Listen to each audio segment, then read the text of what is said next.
తెలుగు సంవత్సరాల 60 అని అందరికీ తెలుసు. ప్రభవనామ సంవత్సరంతో మొదలై ఈ పేర్లు అక్షయ వరకు ఉంటాయి. ప్రతి సంవత్సరం ఉగాదికి ఈ పేర్లు మారుతూ ఉంటాయి. అసలు ఈ పేర్లు ఎలా వచ్చాయి? కేవలం 60 మాత్రమే ఉండటానికి గల కారణం ఏమిటి? తెలియాలంటే ఇది వినండి. ఒకానొక సమయంలో నారద మునీంద్రుడు తనంత గొప్ప భక్తుడు లేడని, తానొక గొప్ప త్యాగిని, సన్యాసిని అనుకుని గర్వంతో విర్రవీగుతుంటాడు. అప్పుడు శ్రీ మహావిష్ణువు నారదుడికి జ్ఞానబోధ చేయాలని తలిచాడు.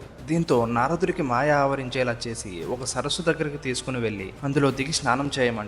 నారదుడు అందులో దిగి స్నానం చేయగానే ఒక్కసారిగా పూర్వజన్మను మర్చిపోయి స్త్రీ రూపం ఎత్తాడు. అదే సమయంలో దారి తప్పి అక్కడికి వచ్చిన ఓ మహారాజును చూసి మోహించి వివాహం చేసుకుని 60 మంది పిల్లలను కంటాడు. వారే ప్రభవ, విభవ, శుక్ల, చివరిగా అక్షయ. వారంతా ఒకరి తర్వాత ఒకరు యుద్ధంలో మరణించడంతో పుత్రశోకంలో ఉండిపోయాడు. సంసార సాగరంలో మునిగిపోయి తానెవరో మర్చిపోయాడు. అప్పుడు నారదుని ఆవరించిన మాయ శ్రీవారు తొలగించి, అది సంసారం అంటే, నీవేదో గొప్ప భక్తుడు అని భావిస్తున్నావు అని జ్ఞానబోధ చేశాడు. నీ పిల్లలు 60 మంది పేర్లు 60 సంవత్సరాలుగా కాలచక్రంలో తిరుగుతూ ఉంటారు అని నారదుడికి విష్ణుమూర్తి వరమిస్తాడు. అవే మన తెలుగు సంవత్సరాలుగా ప్రస్తుతం వాడుకలో ఉన్నాయి. ఈ 2025వ సంవత్సరం పేరు విశ్వావసు.